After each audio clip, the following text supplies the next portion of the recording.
Dialog Lintas Bandung Pagi, Pro 1 RRI Bandung. Assalamualaikum warahmatullahi wabarakatuh. Selamat pagi pendengar dimanapun Anda berada. Kembali lagi bersama saya Wildan Pratomo dalam Dialog Luar Studio RRI Bandung. Dan pendengar, seperti yang tadi disampaikan oleh rekan saya Abot Agus Gunawan dari Studio Pro 1 RRI Bandung, pada pagi hari ini kita akan mengupas tentang pemberdayaan pariwisata dan UMKM di masa pandemi bersama sejumlah narasumber yang telah hadir, yakni diantaranya ada owner Quina Cake Pepta Triansyah, dan nanti setelah upacara kebangkitan nasional yang saat ini tengah berlangsung di Purwakarta akan turut hadir bersama kita Bupati Purwakarta ada Ane Ratna Mustika, Kepala Dinas Pemuda Olahraga dan Pariwisata ada Bapak Agus Hasan, dan Kepala Dinas Koperasi UKM Industri dan Perdagangan Karyati Juanda. Dan bagi Anda pendengar yang saat ini sedang berada di Purwakarta, tidak hanya Anda bisa mendengarkan siaran dialog luar studio RRI Bandung ini melalui live streaming RRI di RRI Bandung Live ataupun di siaran radio RRI di RRI Bandung. Anda juga bisa mendengarkan siaran kami melalui LPPL Pro 93,1 FM. Dan tanpa membuang waktu lagi, kita akan langsung saja menyapa. Saat ini saya sudah bersama dengan Pak Pepta selaku owner Quina Cake di Purwakarta. Beliau sebagai gambaran bagi Anda pendengar, beliau pada pagi hari ini menggunakan jas berwarna hitam dengan setelan kaos di dalamnya dengan sablon berwarna gold, celana berwarna hitam dan sepatu berwarna hitam. Assalamualaikum warahmatullahi wabarakatuh, Pak Pepta. Waalaikumsalam warahmatullahi wabarakatuh, Kang. Nah, gimana kabarnya nih Pak pagi hari ini? Alhamdulillah, semangat saya. Alhamdulillah.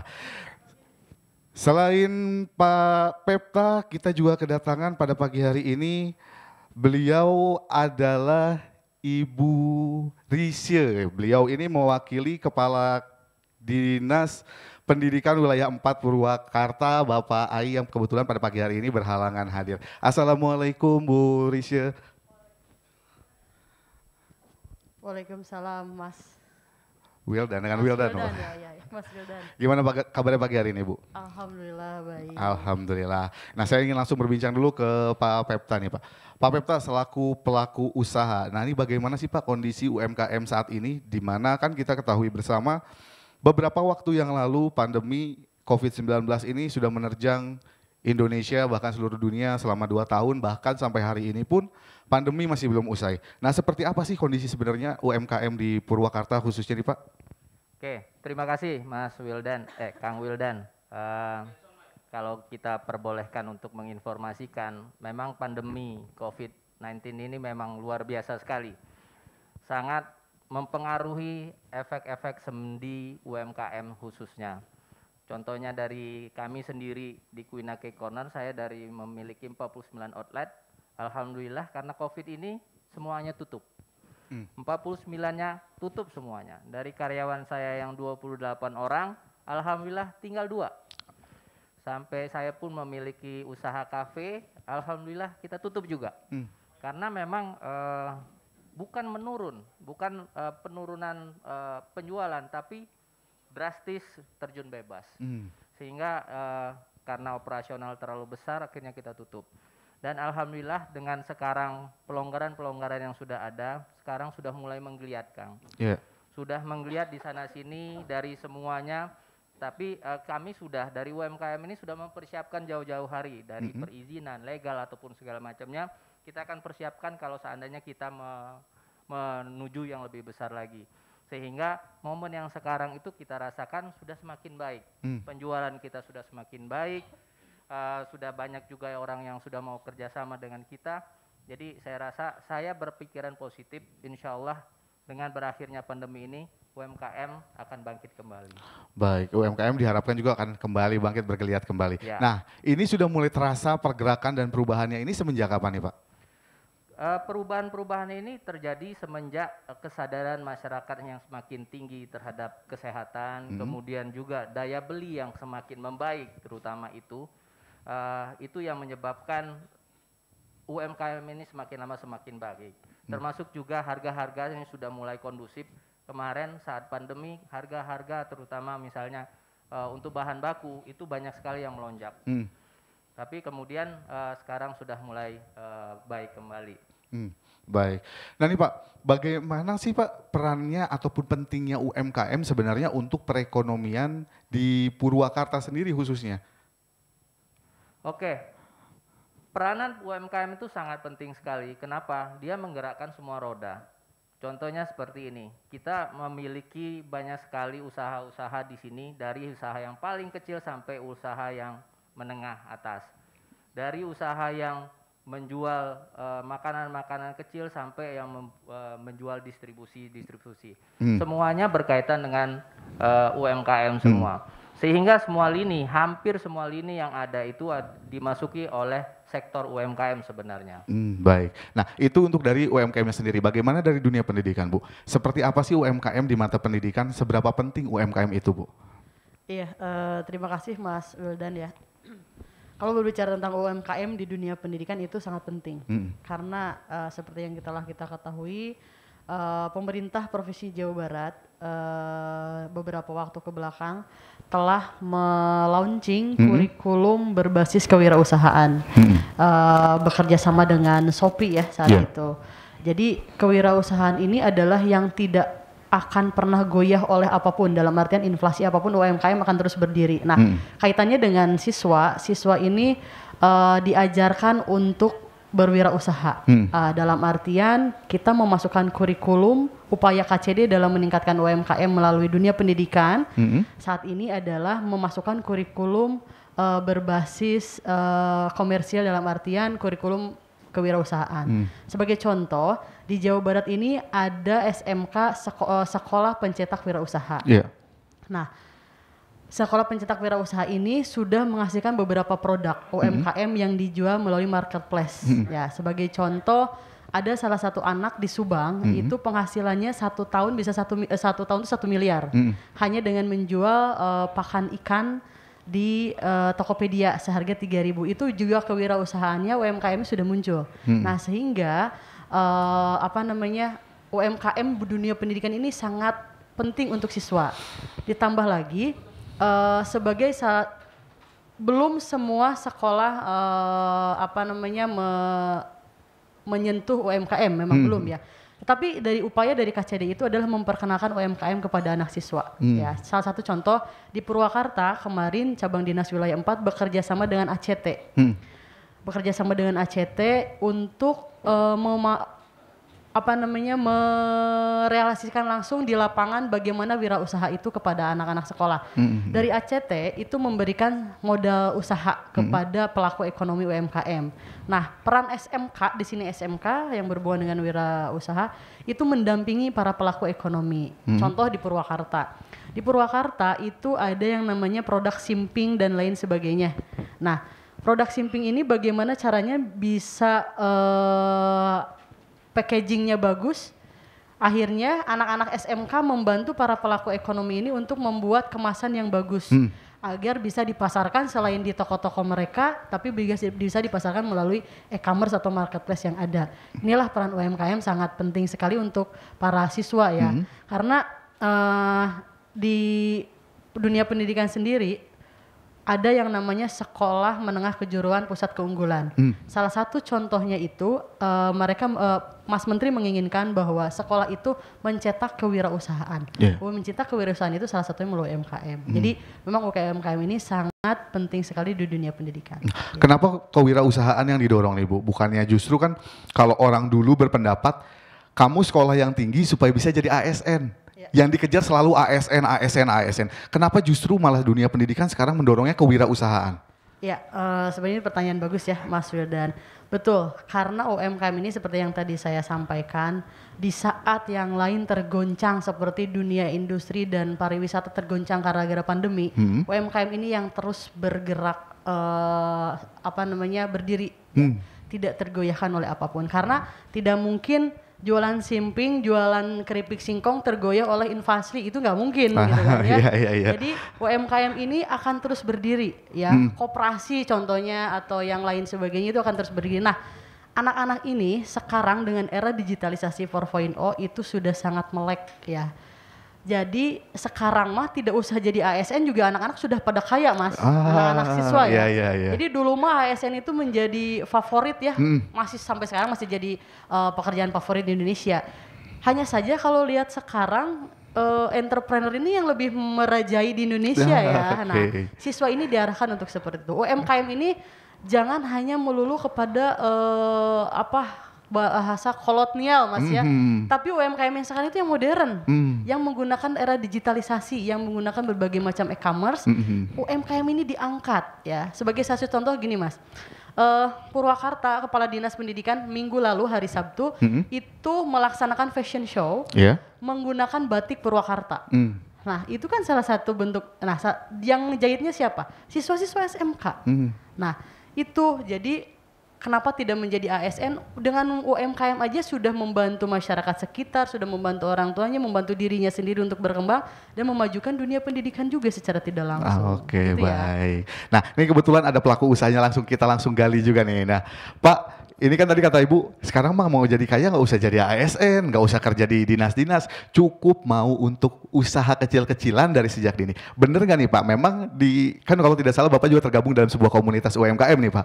Apakah memang ternyata banyak loh teman-teman muda yang masih milenial, mungkin usianya di antara 17 hingga 30 tahun yang ternyata mereka sudah sangat sukses dari UMKM Pak?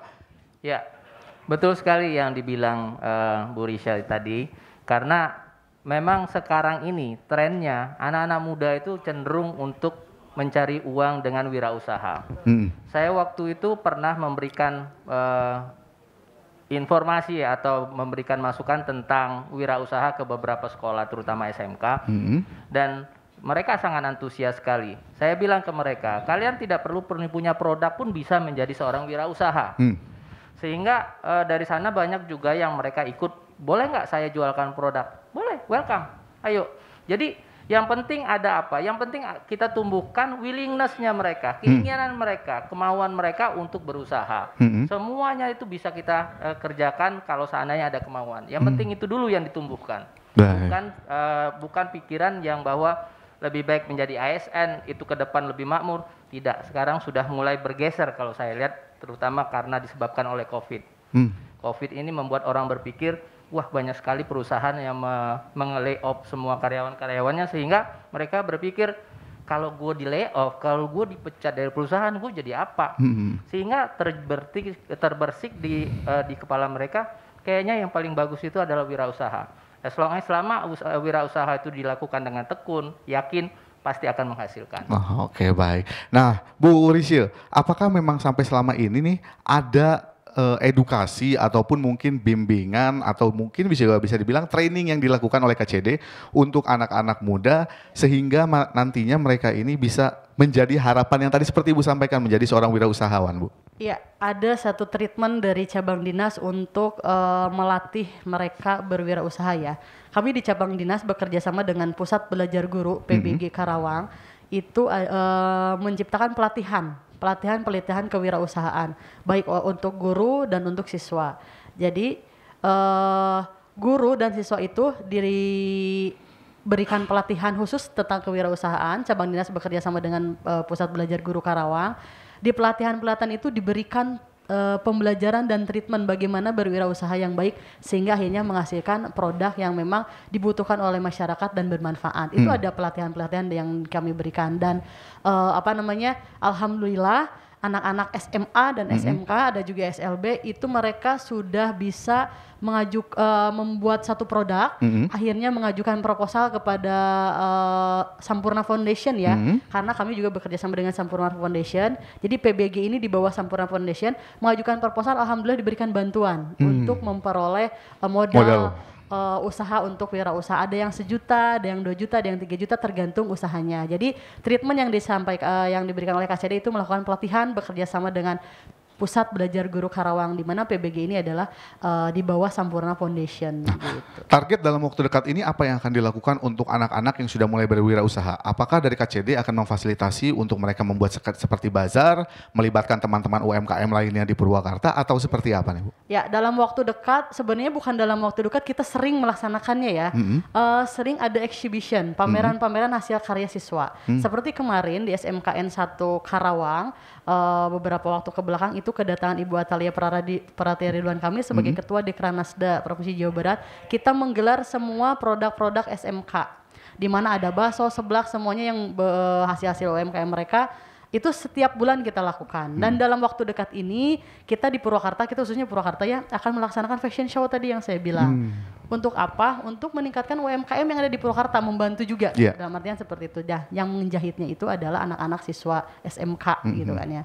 Dalam waktu dekat memang kita akan melaksanakan beberapa pelatihan dan acara-acara event terkait dengan 17 Agustus atau dalam rangka menuju Hari Jadi Purwakarta. Baik, terima kasih banyak Bu. Dan pendengar jangan kemana-mana, tetaplah bersama kami di Dialog Lintas Bandung Pagi RRI Bandung.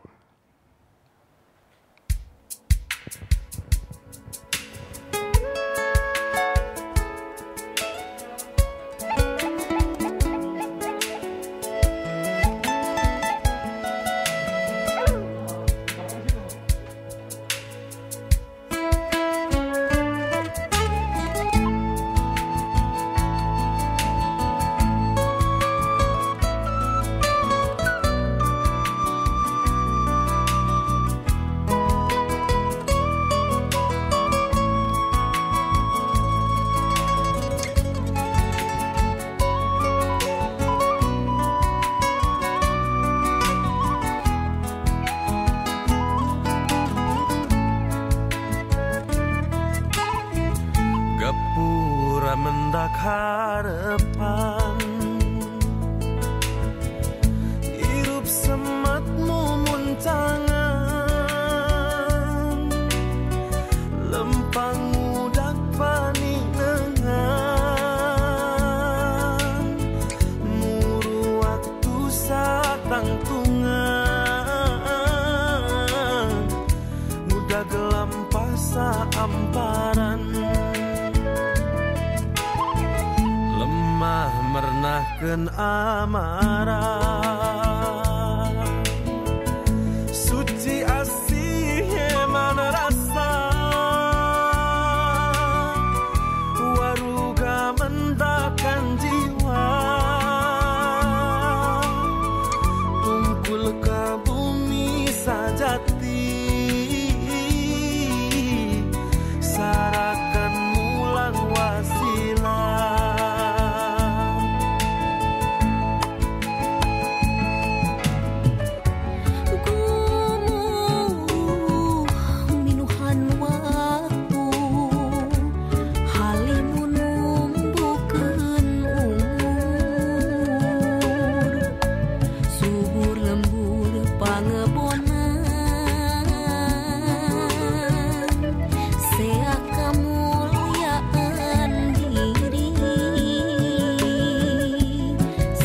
Kemuliaan diri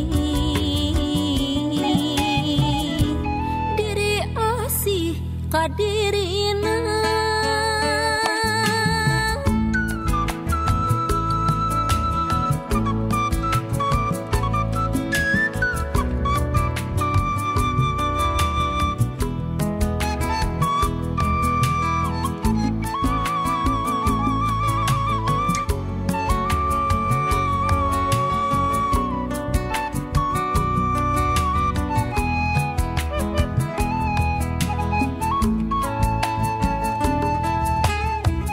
Sampurna lampah hirupna,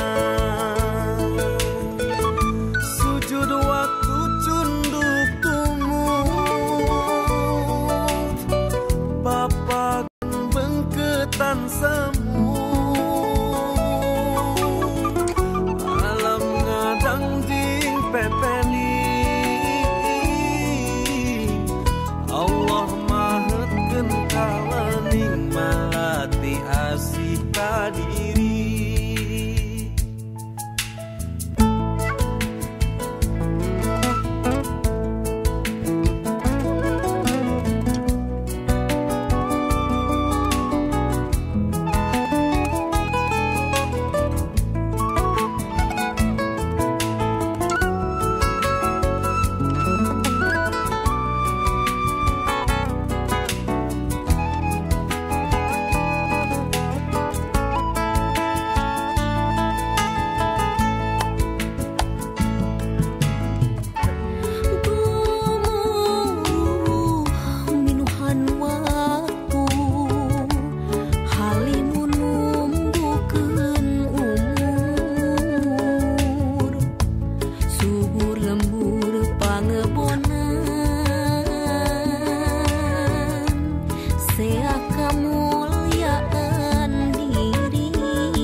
Anda tengah mengikuti Dialog Lintas Bandung Pagi, Pro 1 RRI Bandung. 97,6 FM pendengar Pro 1 RRI Bandung dan 93,1 FM LPPL Pro Purwakarta. Anda masih bersama saya Wildan Pratomo dalam dialog interaktif luar studio RRI Bandung. Dan pendengar, seperti yang tadi saya sampaikan pada kesempatan dialog Lintas Bandung Pagi edisi kali ini, kita tengah mengupas tentang pemberdayaan pariwisata dan UMKM di masa pandemi. Di mana seperti kita ketahui bersama, UMKM ini memiliki kontribusi yang sangat besar untuk pendapatan asli daerah di Jawa Barat, bahkan meskipun tidak sebesar dari industri tekstil yang selama ini menjadi tulang punggung Jawa Barat, UMKM ternyata mampu menyangga perekonomian Jawa Barat ketika diterpa oleh pandemi COVID-19 selama 2 tahun terakhir. Nah, seperti apa saat ini kondisinya? Kita langsung kembali berbincang bersama Pak Pepta selaku owner dari Quina Cake di Purwakarta. Pak Pepta, ini berbicara tentang UMKM. Nah, sejauh ini dan selama ini berapa banyak sih Pak UMKM yang masih sanggup bertahan di tengah terpaan COVID-19 yang sudah mewabah selama 2 tahun ini nih Pak? Oke, terima kasih Kang. Untuk data yang terbaru itu memang pada dinas terkait yang memiliki, tapi kalau saya boleh kasih tahu, saya memiliki teman-teman yang sangat banyak sekali di mana mereka harus menutup usahanya karena usaha tersebut mereka misalnya sewa tempatnya dan mereka tidak mampu lagi untuk menyewa sehingga mereka harus tutup dan mereka kerjakan di rumah. Tapi ada poin pentingnya di sana di mana kita melihat sekarang tuh UMKM itu begitu agile, begitu gesitnya, begitu semangatnya, mereka terus bangkit dan bangkit walaupun diterjang dengan Covid, walaupun dengan tertati-tati, teman-teman selalu bangkit. Bangkit dengan menggunakan fasilitas yang ada, apalagi sekarang mereka bisa bekerja di rumah, mereka bisa berusaha di rumah, mereka bisa berproduksi di rumah, tapi hasil produksinya bisa kemana-mana. Hasil produksinya bisa dikirim melalui online, bisa melalui titip, sistem konsinyasi atau lain-lain. Sehingga pengusaha ini jadi lebih kreatif lagi, dibantu sama pemerintah terkait, kita menjadi lebih semangat lagi dan asal mempunyai visi yang sama, asal mempunyai keyakinan yang sama dan mempunyai maksud yang sama untuk membesarkan UMKM, UMKM sekarang tuh sudah mulai bangkit. Bagaimana dengan sumber permodalan? Karena kan biasanya modal ini menjadi masalah klasik untuk UMKM di mana mereka kreasi punya, bahan baku ada, bahkan bisa dibilang pengemasannya sudah sangat luar biasa, tapi permodalan ini menjadi kondisi yang lain nih Pak. Nah, ini seperti apa Pak? Ya, benar sekali. Dalam hal ini pemerintah pusat maupun pemerintah daerah telah mengucurkan dana insentif kepada pengusaha-pengusaha UMKM. Sudah beberapa termin yang dilakukan, di data yang membutuhkan dana memang benar-benar butuh diberikan dana, maupun juga misalnya peralatan yang dibutuhkan peralatan diberikan peralatan. Jadi saya rasa pemerintah memang cukup aktif dalam hal ini untuk memberikan bantuan-bantuan pendanaan, terutama perbankan-perbankan. Perbankan, semua perbankan yang ada yang saya lihat sekarang ini sangat getol sekali dan mempermudah untuk pemberian kredit KUR, kredit usaha rakyat atau kredit untuk UMKM, itu yang dipermudah sama perbankan dengan suku bunga juga yang sangat ringan sekali. Oke, berarti sebenarnya untuk permodalan bisa dibilang lebih menjanjikan saat ini ya Pak dibandingkan beberapa tahun. Tidak ada masalah sebenarnya. Baik. Bagaimana dengan jenis dari UMKM itu sendiri Pak? Karena kan biasanya UMKM ini terpaku sama dalam tanda petik sesuatu hal yang lagi ngetren sekarang nih. Contoh ketika lagi Thai tea lagi booming, semua bikin Thai tea. Ketika telur gulung lagi booming, telur gulung banyak di mana-mana. Nanti gimana nih Pak untuk di Purwakarta? Di Purwakarta memang ada sebagian, tapi masih kecil sekali yang seperti itu. Hanya yang mengambil kesempatan-kesempatan aja, yang punya modal, punya ngambil kesempatan yang melakukan itu. Tapi umumnya Purwakarta, kebanyakan yang saya lihat, mereka itu tetap fokus dengan yang ada. Kalaupun mereka ini tidak bisa menjual, mereka memang mencari yang lain. Tapi dia mempunyai, bisa dibilangkan main productionnya itu tetap sama. Itu yang dilakukan sekarang, karena kalau seandainya kita memulai lagi yang baru, berarti kita harus lagi investasi yang baru, harus memulai SDM yang baru, kita harus istilahnya observasi, menganalisa sesuatu pasar yang baru, sehingga kalau seandainya memulai sesuatu yang baru, dan ini sudah mulai disadari sama UMKM Purwakarta bahwa memulai sesuatu yang baru itu memang bagus, tapi yang lama tetap harus difokuskan dulu. Nah ini yang terjadi yang saya lihat, sehingga kalau yang langsung switching ke yang baru seperti itu hanya pada orang-orang tertentu, dan itu tidak terlalu besar. Oke. Nah, bagi Anda pendengar, saat ini sebagai gambaran, Pak Pepta pada pagi hari ini membawa 3 buah box, 3 buah jenis barang nih. Mungkin bisa dijelaskan sama Pak Pepta nih, Pak Pepta bawa barang-barang apa aja dan kenapa sih barang-barang ini dibawa, Pak? Oke, terima kasih. Kebetulan tempat saya di Quina Cake Corner, saya juga mempunyai tempat di rest area juga, kemudian juga kita punya cafe. Kita menjualkan produk-produk UMKM Purwakarta dan produk-produk lainnya. Ini adalah produk kami sendiri, namanya Hipu. Hipu ini adalah produk bahasa Sundanya hipu, lembut, empuk, kalau tidak beku. Ini kita simpan dalam kondisi yang beku supaya lebih awet, tahan lama. Nah, kalau ini sudah tidak atau setengah beku, ini sangat enak sekali. Dia dikemas dengan sistem mysterious box. Jadi kita mempunyai 3 varian, tapi semua orang tidak akan bisa memilih varian apa, tapi dijamin variannya semuanya enak-enak. Nah, konsep mysterious box ini baru ada di Indonesia. Jadi orang itu tidak bisa memilih jenisnya, hanya bisa pick up dari atas dan dia akan apa yang dia dapatkan itulah misterinya. Kemudian saya juga membawakan ini semuanya adalah produksi Purwakarta seperti ini. Ini adalah produksi yang diproduksi oleh orang Purwakarta dan kebetulan sekarang dia baru bangkit kembali karena kemarin sangat terpuruk juga dan kebetulan kita sempat membimbing beliau dan kita jadikan istilahnya untuk kita bantu menjadi memasarkannya. Dia memproduksi dari kulit, semua jenis kulit, dari kulit biawak, buaya maupun ular, ini ada dengan perizinan yang lengkap juga. Kemudian kita juga mempunyai ini baju kaos. Baju kaos ini tidak perlu dilihat dalamnya karena ini cukup di scan. Kalau kita scan ini akan keluar gambarnya dan ini bisa menunjang pariwisata misalnya. Termasuk kita juga mempunyai produk ini yang adalah kerajinan dari Purwakarta. Ini adalah 90%-nya dari kayu jati yang berumur lebih dari 50 tahun. Dan ini hanya ada satu pengrajinnya di Jawa Barat. Dan itu ada di Purwakarta. Baik. Oh, berarti sebenarnya ada banyak banget nih ya. Banyak jenis-jenis ataupun variasi-variasi dari hasil yang sudah dibuat oleh UMKM di Purwakarta nih ya Pak. Tadi sudah disebutin ada kaos, makanannya ada, pengemasan dari kulit ada. Terus juga dari kayu sudah ada nih, dari jenisnya kapal, terus juga yang tas kulit tadi itu berupa dompet dengan ukuran sekitar kurang lebih 30 cm, dengan tinggi sekitar 10 sampai 15 cm, dan variasinya juga cukup banyak ya Pak. Berarti sebenarnya untuk dari segi kualitas sendiri, kalau yang tampak di hadapan saya, kualitasnya ini udah sangat baik Pak. Betul. Bahkan ini sebenarnya ya, kalau saya memberikan bocoran, banyak dipesan oleh perusahaan-perusahaan besar. Bahkan yang punya merek besar itu ada yang pernah memesan ke kita di teman-teman ini.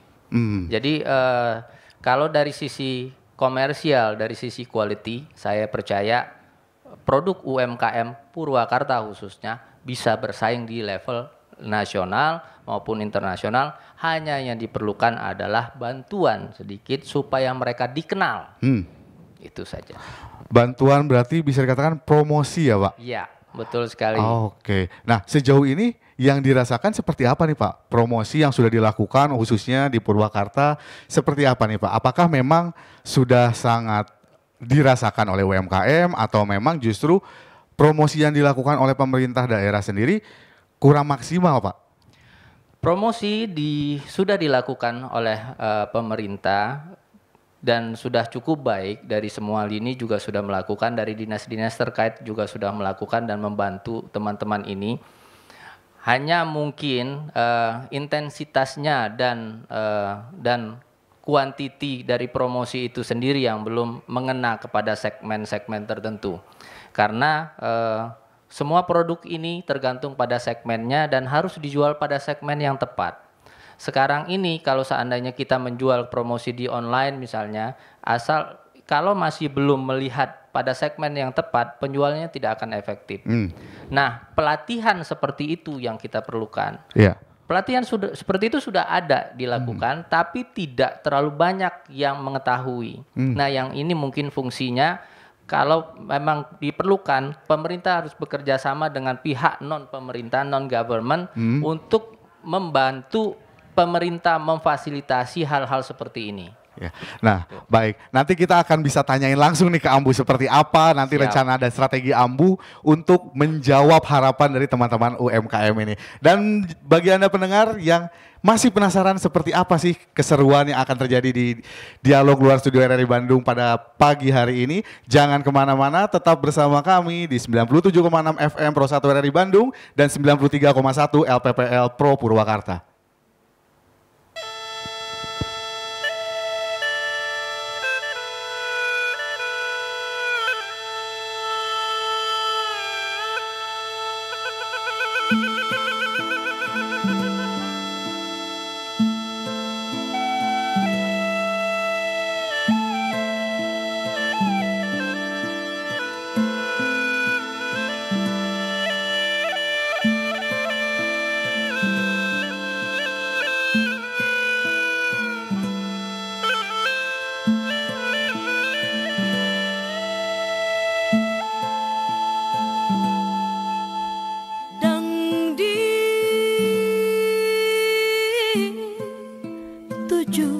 Lapis langit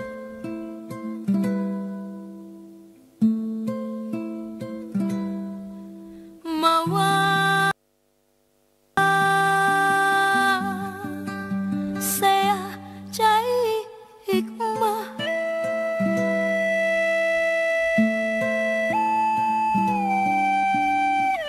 diantar simpena peti waruga mapai cahaya saamparan bumi nyaksi sumujud tumut ka Gusti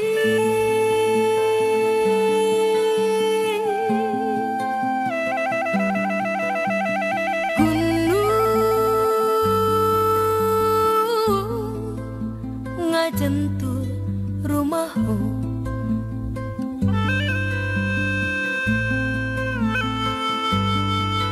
sagara saya midangdam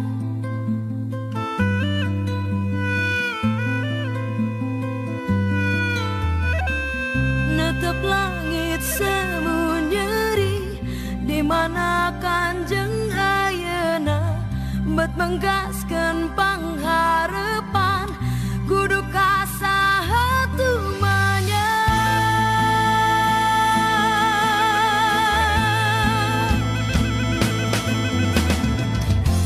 laku nyampurnakeun hirup ngagero mawa harepan lain keur diri sorangan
Anda tengah mengikuti Dialog Lintas Bandung Pagi, Pro 1 RRI Bandung.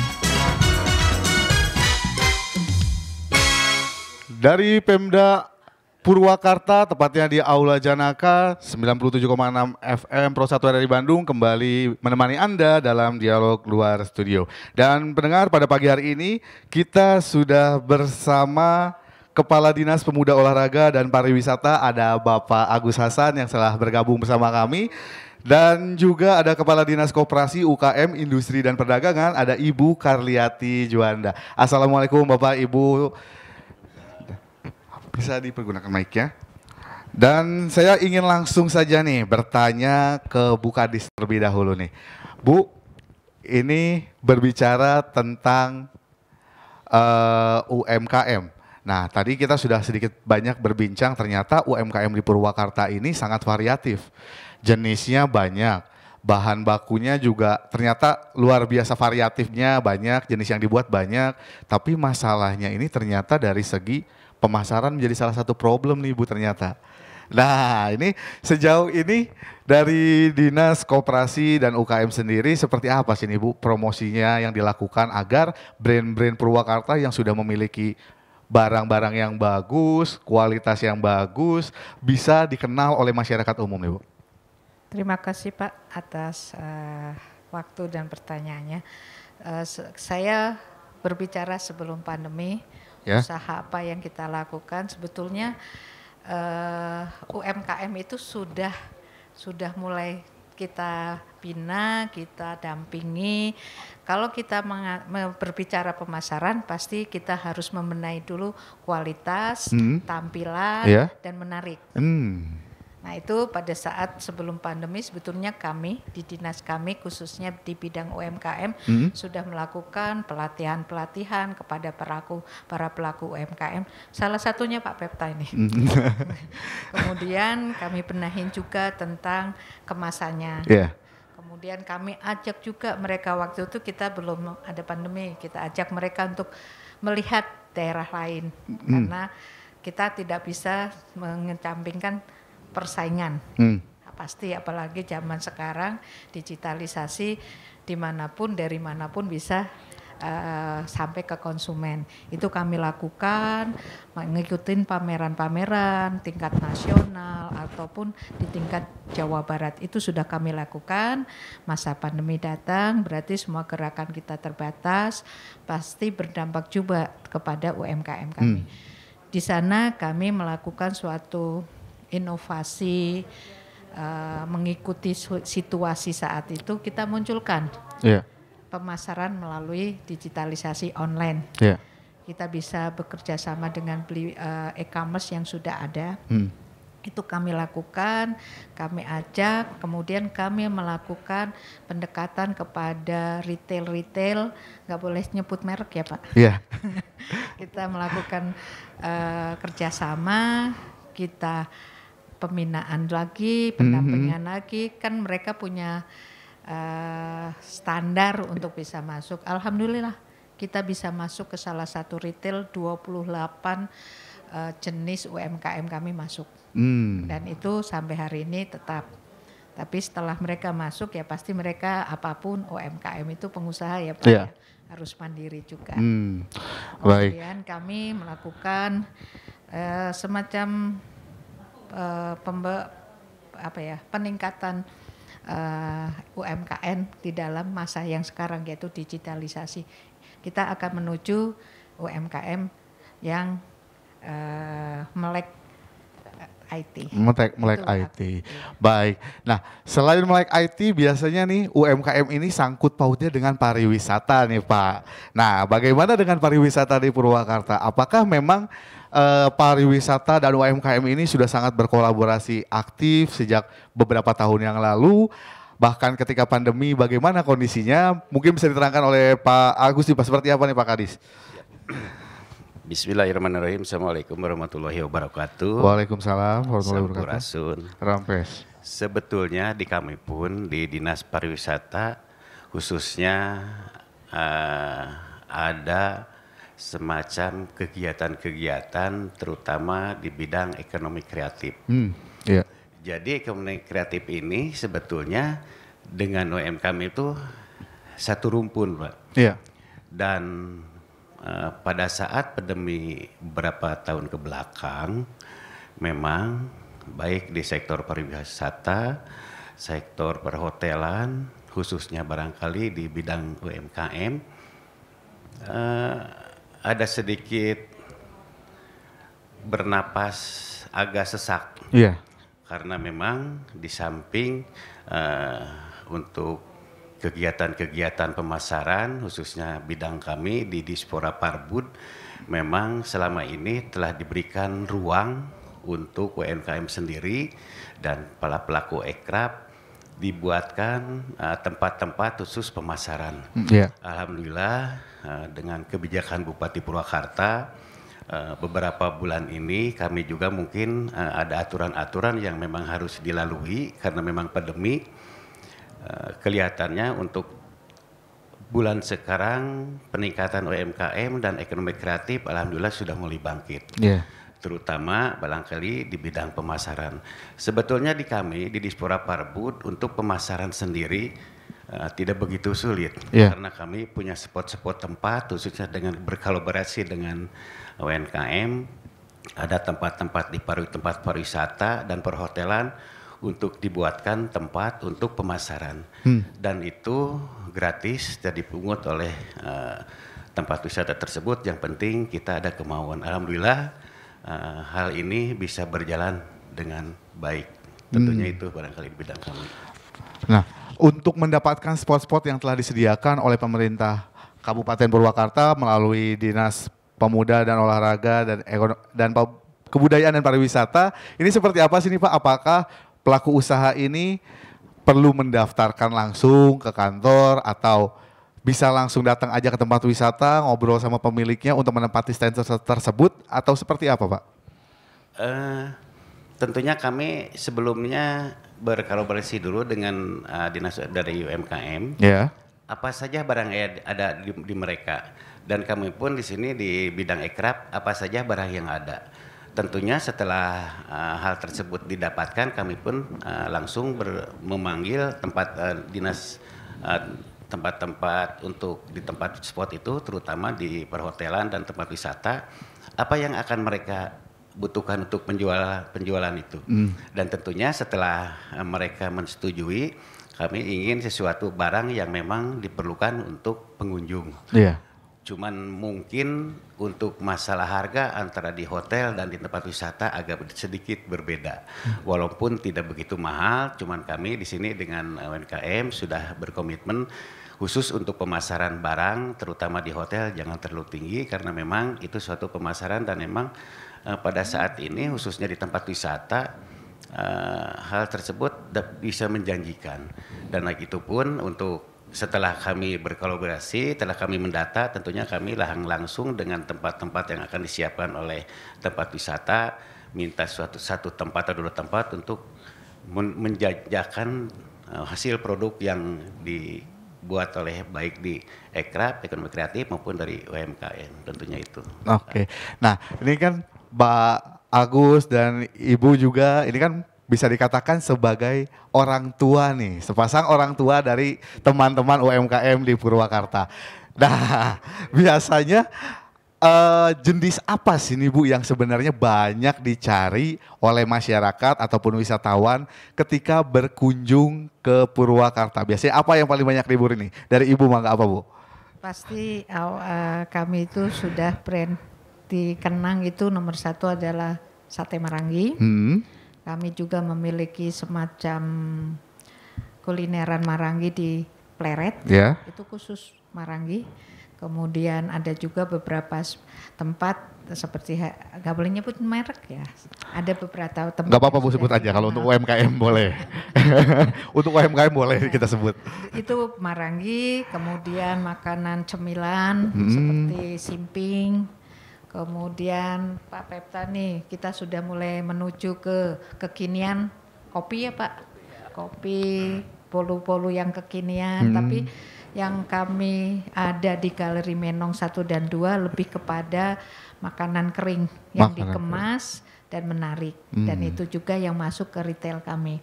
Artinya banyak pilihan Pak, seperti tadi Bapak awal sampaikan, kami banyak jenis makanan khas daerah yang bisa kami tampilkan. Simping, kecimpring, yang sekarang apa Pak? Yang jenggot teh? Apa tuh? Banyak Pak jenisnya, sampai saya sendiri aja. Saking banyaknya. Dan menarik Pak, enak-enak. Hanya kita perlu bantuan dari salah satunya mungkin RRI ya, mensosialisasikan, memperkenalkan bahwa kami ada. Oke, baik. Nah, gimana dari Pak Agus ini Pak? Nah, ini apa sih Pak sebenarnya makanan-makanan favorit yang ada di Purwakarta, khususnya produk dari UMKM Pak? Tadi telah saya informasikan bahwa UMKM dengan Ikrab itu tidak jauh berbeda. Yeah. Cuman barangkali di sini kami ada beberapa produk yang dapat dilihat di sini, dan khusus barangkali produk yang masih lokal dan memang selama ini masih bertahan turun temurun. Misalkan ada kemasan pala. Terus lagi ada kemasan gula aren, dan hal yang lain seperti produk-produk dari kami. Ada juga sekarang sudah berguming pembuatan jaket kulit, walaupun misalkan bahannya masih dari kabupaten yang lain. Dan alhamdulillah mereka dengan saya support dengan rekan-rekan semua, dengan ada pembinaan dari bekerjasama dengan Indag. Alhamdulillah hal tersebut bisa tercapai dengan sukses untuk kegiatan-kegiatan serta produk-produk unggulan itu. Dan kalau berbicara apa saja sih yang ada di kami, sebetulnya banyak Pak. Dan mudah-mudahan setelah kegiatan ini kami juga dari Bu Indag ya Bu, ada galeri Menong komplit sekali Pak, tidak bisa saya sebutkan satu persatu. Yang penting selera mereka pasti akan terjamin kehalalannya dan kebersihannya serta kesehatannya. Baik, Bu Karyati, Bu, ini kan berbicara tentang UMKM, salah satu masalah lainnya yang paling banyak sering saya dengar dari teman-teman UMKM itu adalah masalah legalitas dan perizinan Bu. Untuk dapat PIRT lah, untuk dapat BPOM-nya lah, untuk dapat legalitas halal dari MUI lah. Nah, biasanya 3 perizinan ini yang menjadi kendala. Sering banget UMKM itu mereka tidak bisa berjualan secara bebas dalam tanda artian membesarkan usaha mereka secara luas karena terpentok 3 perizinan ini nih Bu. Nah, ini seperti apa upaya yang dilakukan oleh Dinas Koperasi dan UKM, Dispora dan Pariwisata juga untuk membantu teman-teman UKM dan kreatif ini Bu? Betul Pak, salah satunya kami menyampaikan kepada para pelaku UMKM mereka harus ber-NIB. NIB itu mudah Pak, cukup dengan HP, melalui PTSP kami Balai Madukara pun itu kami layanin. Kemudian setelah mereka ber-NIB, artinya harus ada lagi tentang sertifikat halal, kemudian PIRT-nya.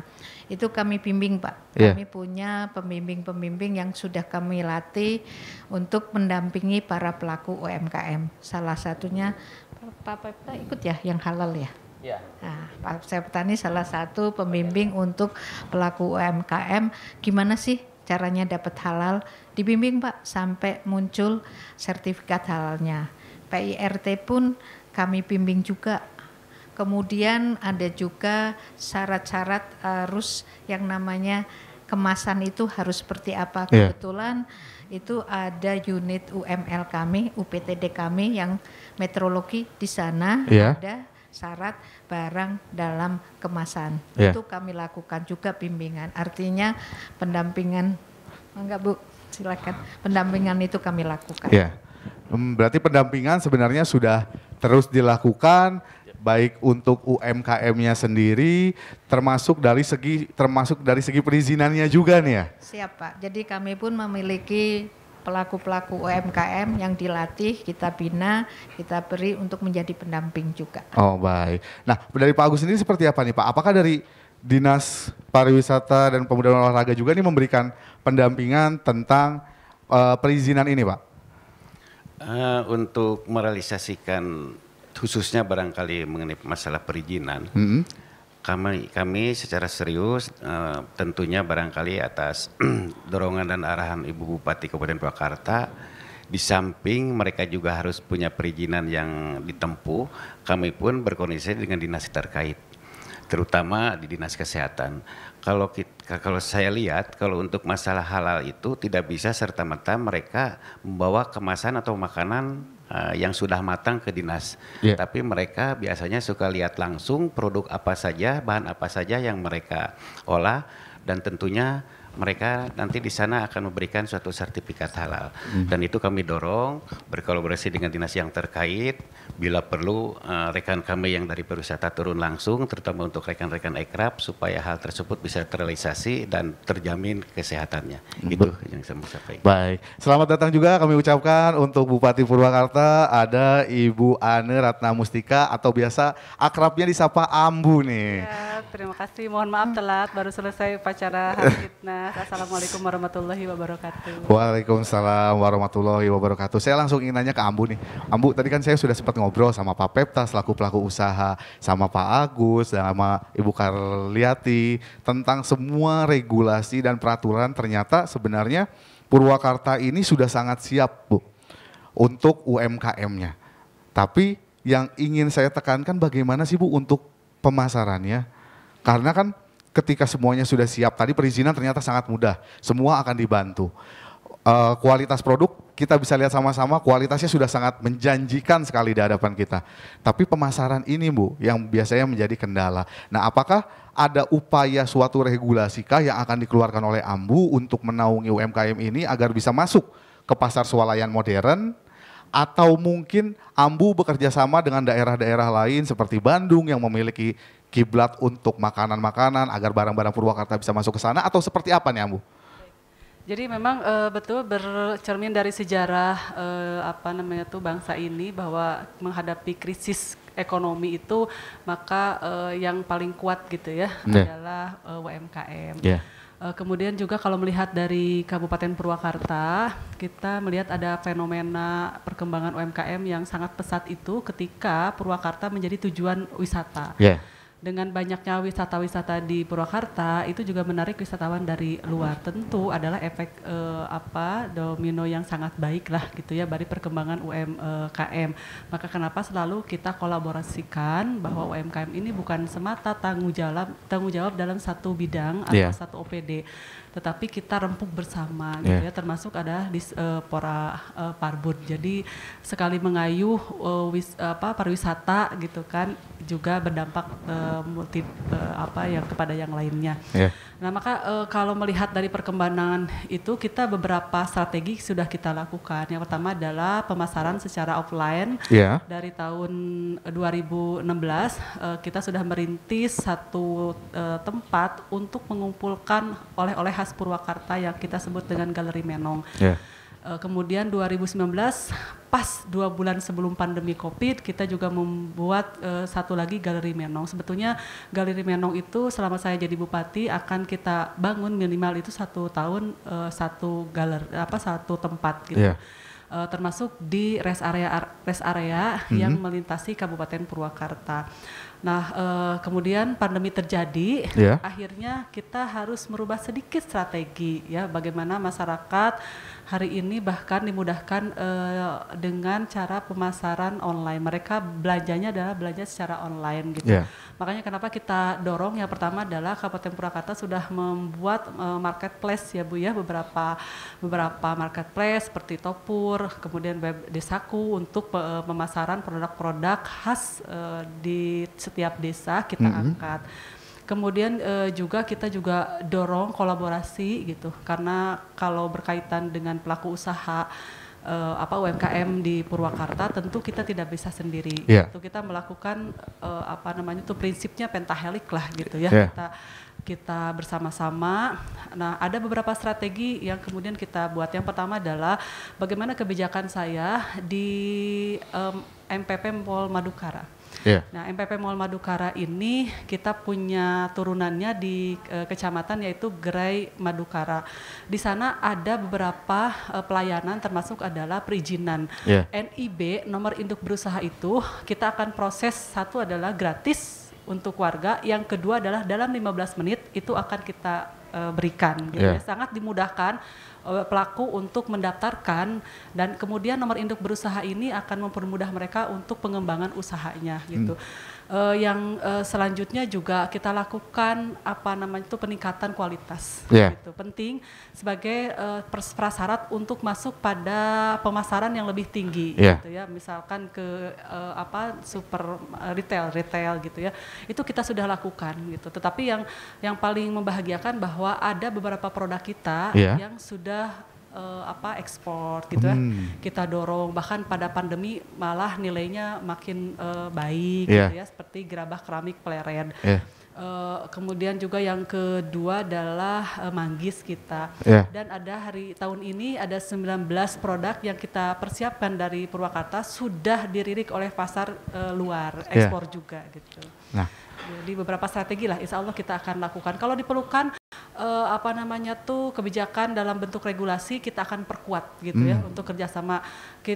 Yang pertama tentu yang akan saya lirik adalah bagaimana, karena kita ada 7 zona industri, perusahaan-perusahaan itu juga harus mendukung produk-produk lokalnya. Nanti MOU akan kita lakukan ya Bu dengan beberapa perusahaan. Kita akan buat landasan hukumnya. Oke, baik. Nah, ini dari sisi regulasi sudah sangat kuat.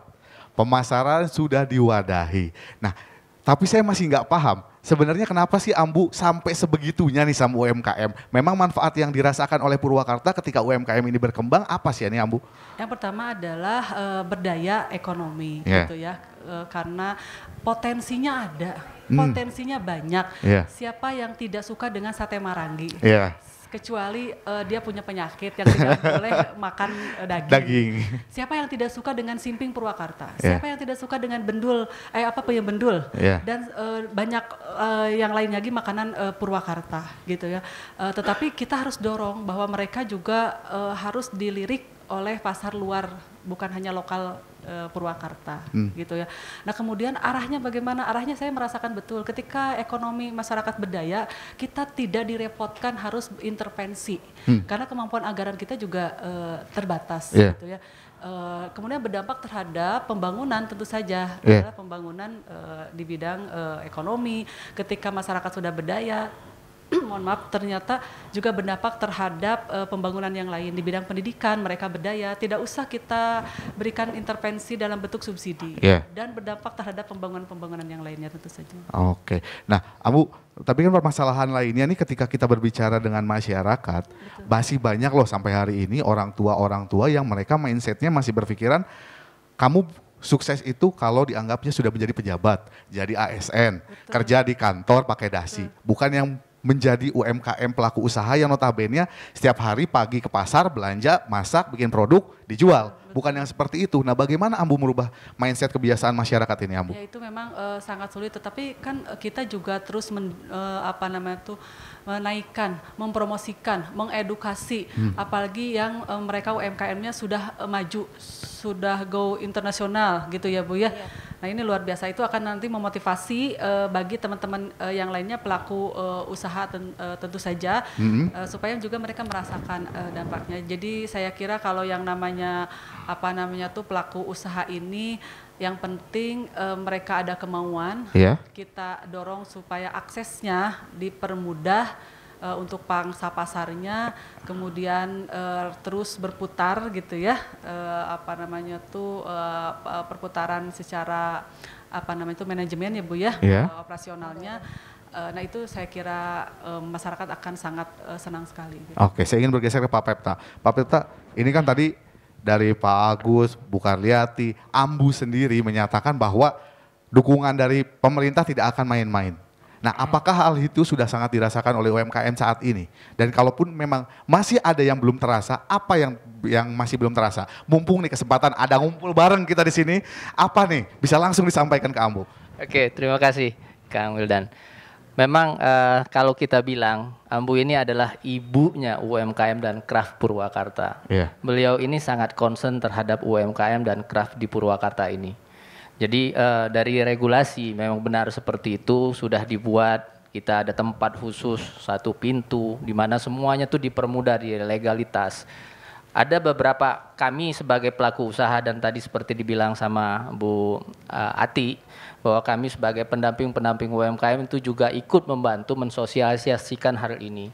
Ada kalanya teman-teman yang di bawah itu yang mereka kadang-kadang suka bilang, aduh di sana repot, antrinya panjang. Ya udah, untuk NIB akhirnya kita bantu karena itu bisa melalui proses online. Jadi benar seperti kata Bu Ati tadi dan Pak Agus bahwa pelatihan-pelatihan ini sudah diberikan banyak. Hanya mungkin spot-spot itu yang harus ditambah lagi supaya teman-teman sampai ke lini bawah UMKM yang paling bawah sekalipun seperti tadi dibilang tentang gula semut itu mendapatkan pelatihan informasi yang sama sehingga produknya memang benar-benar dikenal lebih luas lagi. Semua legalitasnya dipenuhi. Nah, saya bersama dengan beberapa ketua-ketua komunitas kemarin itu sepakat kita mempunyai visi yang sama untuk memajukan UMKM. Kami bersinergi dengan pemerintah untuk membantu teman-teman UMKM di level yang paling lini untuk mengetahui hal ini. Termasuk juga kami membantu, mohon maaf ini Ibu dan Bapak, Bu Ati, Bu Ane dan Pak Agus, kita juga sempat bekerja sama langsung dengan owner-owner misalnya tempat pariwisata, kemudian juga ke beberapa perusahaan-perusahaan langsung untuk memasukkan produk-produk teman-teman UMKM ini sendiri. Hanya tadi benar seperti kata Bu Ambu kita sendiri bahwa memang akan lebih baik kalau seandainya ada regulasi kali Ibu. Jadi mereka itu memang terikat secara moralis dan bisa membantu kita lebih banyak lagi. Karena saya percaya apabila produk-produk UMKM ini lebih banyak didisplay, lebih banyak dipromosikan, lebih banyak ditontonkan ke banyak orang, penjualan ini pasti akan meningkat dan produk Purwakarta pasti akan meningkat lebih tajam lagi sehingga itu yang akan membantu teman-teman di bawah seperti itu. Jadi kalau saya secara garis besar pemerintah Purwakarta sudah sangat luar biasa membantu UMKM ini dari sisi apapun. Baik, seperti yang disampaikan oleh Ambu nih, silakan Ambu nih. Betul, saya lupa bahwa di komitmen kaitan dengan izin usaha gitu ya. Investasi melalui dinas satu pintu sebetulnya ada klausal di mana bahwa perusahaan besar itu punya kewajiban untuk merekrut usaha kecil menengah ini karena mereka ada beberapa produk yang tidak bisa mereka penuhi. Contoh hal yang lainnya misalkan untuk makan minum karyawan itu ada catering yang bisa direkrut atau bahan-bahan yang relatif mudah gitu kan dihasilkan oleh UMKM dan itu dibutuhkan oleh industri besar gitu. Nah itu kita sudah punya komitmen itu di perizinan satu pintu itu mengikat gitu untuk perusahaan besar. Hanya memang dari UMKM pelaku kita UMKM itu belum mengarah kepada kebutuhan industri besar. Nah ini PR kita bagaimana kita akan terus mendorong karena paling banyak itu kalau dari data kita bahwa UMKM kita itu adalah makanan. Oke, baik. Nih sebenarnya kalau kita ngobrolin tentang UMKM, tentang pariwisata, kayaknya waktu 1 jam tuh kurang nih kayaknya. Kayaknya kita perlu waktu lebih lama lagi dan ternyata benar saja teman saya barusan sudah ngingetin nih, udah hampir 1 jam Bu. Wah ternyata udah hampir 1 jam kita ngobrol-ngobrol tentang UMKM. Padahal masih banyak yang ingin kita gali. Mungkin untuk mengakhiri sesi dialog pada pagi hari ini, saya ingin mendengarkan harapan ataupun mungkin himbauan untuk masyarakat, untuk UMKM. Seperti apa mulai dari Pak Pepta, Ibu Karyati, Pak Agus langsung terakhir ke Ambu. Mangga Pak Pepta bisa dimulai dari Pak Pepta. Terima kasih. Mimpi semua UMKM itu sama, bisa memasarkan produknya. Saya bermimpi semua gerai-gerai mat-matan yang ada di Purwakarta ini, kemudian juga store-storean yang ada di Purwakarta, franchise yang ada di Purwakarta yang menggunakan chicken di belakangnya, karena nggak bisa menyebutkan nama tadi kan, ataupun misalnya burger-burgeran yang ada di Purwakarta, itu semuanya menggunakan produk lokal. Even hanya mungkin 50%-nya kalau belum terpenuhi, tapi terus-menerus kita bisa tingkatkan sesuai dengan quality yang mereka inginkan. Termasuk tadi Ambu juga sudah mengatakan bahwa perusahaan-perusahaan besar bisa kita masukin, dan kami kemarin itu juga sempat mengakomodir beberapa teman-teman yang mungkin kami juga mempunyai tim untuk masuk ke perusahaan-perusahaan kalau membutuhkan sepatu. Mungkin ada perusahaan di Purwakarta yang bisa membikinkan sepatu walaupun mungkin dalam jumlah yang kecil, tapi nanti akan besar-besar terus. Bajunya juga sama. Jadi kalau yang seperti itu, itulah harapan dari teman-teman di bawah, di level paling bawah. Jadi kita berharap sekali semua lini yang ada di Purwakarta ini ikut membantu kita supaya dari visi semuanya itu sama, bahwa UMKM itu bisa dimajukan dari sisi paling lininya itu dari legal sampai kita dibantu semua permodalan, bahkan sampai ke pemasaran itu silakan begini kita bisa kasih tahu, dan semua lini yang ada di pemerintahan maupun juga pihak-pihak terkait yang lainnya non pemerintahannya bisa membantu ini. Baik, lantas seperti apa dari Bu Karliati dulu nih? Terima kasih Pak. Seperti yang di awal tadi, kami sudah melakukan semuanya, pembinaan, pendampingan, memperkenalkan, mendekatkan pelaku UMKM dengan perbankan. Kemudian kami juga sudah membuka e-commerce, Ambu menyiapkan galeri Menong. Mungkin belum cukup, jadi PR kita masih ada. Yang paling penting adalah pemasaran kita perluas, kita mengikuti era digitalisasi. Ambo sebentar lagi ya kita akan membentuk suatu e-commerce yang lebih luas, karena zaman sekarang itu warung itu yang luas adalah e-commerce, tidak terbatas waktu, tidak terbatas wilayah. Pasti kami terus berbenah diri, meningkatkan, mendampingi para pelaku UMKM, dan kami berharap mereka mandiri karena UMKM itu adalah pengusaha juga. Tugas kami adalah pendampingan, membuka, dan seperti Ambu sampaikan regulasi yang harus kami lakukan. Baik. Terima kasih Pak. Seperti apa harapan dan himbauan terakhir dari Pak Agus nih Pak? Bagi kami sebetulnya di sini yang jelas dari awal pandemi sampai sekarang, yang utama itu keberanian kebijakan Ibu Bupati Purwakarta selama ini. Alhamdulillah dengan kebijakan yang diberikan oleh Bupati Purwakarta untuk pelaku usaha seperti Ekrab dan UMKM serta pelaku pariwisata dapat membantu dan ada gairah tersendiri di bidang kami. Alhamdulillah saya ucapkan terima kasih kepada Ibu, barangkali selama ini telah membimbing rekan-rekan kami terutama di bidang pariwisata, perhotelan, dan di bidang KP yang bisa secara perlahan bangkit untuk menghadapi fenomena kebangkitan ekonomi khususnya di Purwakarta. Itu. Baik, dan yang terakhir nih dari ibunya masyarakat Purwakarta, seperti apa harapan dan himbauannya untuk masyarakat dan UMKM di Purwakarta? Baik, terima kasih. Jadi memang dampak daripada pandemi COVID-19 sangat dirasakan oleh pelaku UMKM di Kabupaten Purwakarta. 2019 tercatat lebih dari 4 juta wisatawan datang ke Purwakarta. Setelah pandemi 2021 kemarin tercatat hanya 927.000 wisatawan yang datang. Sampai bulan April kemarin wisatawan yang datang sudah 700.000 lebih ya Pak Kadis. Artinya ini masih ada ke depan beberapa bulan lagi, saya yakin tahun ini kita akan mencapai target lebih daripada 1.500.000 wisatawan. Kita akan terus lakukan promosi, maka dengan momentum Hari Kebangkitan Nasional tepat hari ini, saya ingin mengajak para pelaku UMKM, mari spirit Hari Kebangkitan Nasional kita berjuang bersama, jangan menyerah. Sesuai dengan tema Harkitnas tahun ini adalah pulih bersama, pulih lebih baik gitu ya, lebih kuat. Terima kasih kepada semua pihak, kepada para pelaku. Tentu saja adalah hari ini kesempatan, terima kasih kepada RRI gitu sudah memberikan kesempatan kepada kami. Baik, terima kasih banyak untuk keempat narasumber saya yang sudah hadir pagi hari ini. Ada Pak Pepta, ada Pak Agus, ada Ambu, ada Bu Karliati, dan pendengar. Tidak terasa 1 jam sudah saya menemani Anda dalam dialog luar studio RRI Bandung. Mewakili seluruh kerabat kerja yang bertugas, saya Wildan Pratomo harus pamit undur diri dari ruang dengar Anda. Terima kasih atas kebersamaan Anda dan wassalamualaikum warahmatullahi wabarakatuh. Waalaikumsalam warahmatullahi wabarakatuh. Baru saja Anda mengikuti Dialog Lintas Bandung Pagi. Nantikan acara kami selanjutnya.